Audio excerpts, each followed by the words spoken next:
Hi, Sir Leo Arcayos. Good day. My name is Christian Kit P. Mansaconan and my groupmate Henry J. Dominisac, and I will report these effects of the liquid spray surface inside a tank or compartment to the vessel stability.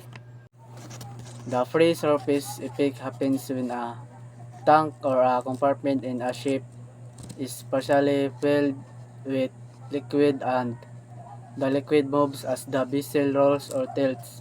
This has an important impact on ship stability. Number 1. Reduction in metacentric height (GM). The most important effect is the reduction of GM, a key stability parameter. When liquid shifts, it effectively is the reduction the ship's center of gravity G. This reduces the distance between G and the metacentric M. Lower GM, less stability. Number 2. Slower righting action. The ship becomes sluggish in returning upright. It takes longer to correct its its its tilt after rolling.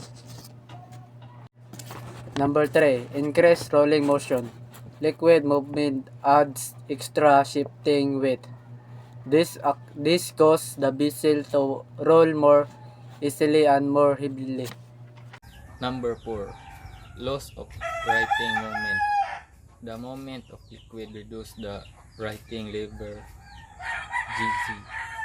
Less force is available to bring the ship back upright. Stability curves, GC curves are lowered. Factors affecting free surface effect. Tank size breed. Wider tank equals larger effect.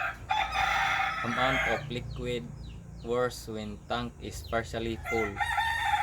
Number of slacks tanks, more tanks, cumulative effect.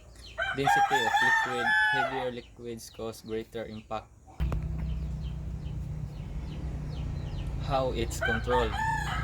Keep tanks either completely full or empty. Use longitudinal bulkheads to reduce liquids movement.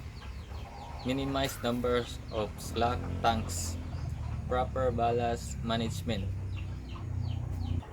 Simple summary. The free surface effect cause liquid of ship when a vessel heels.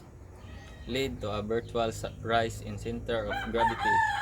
Reduce mechanic height GM. Decrease overall stability.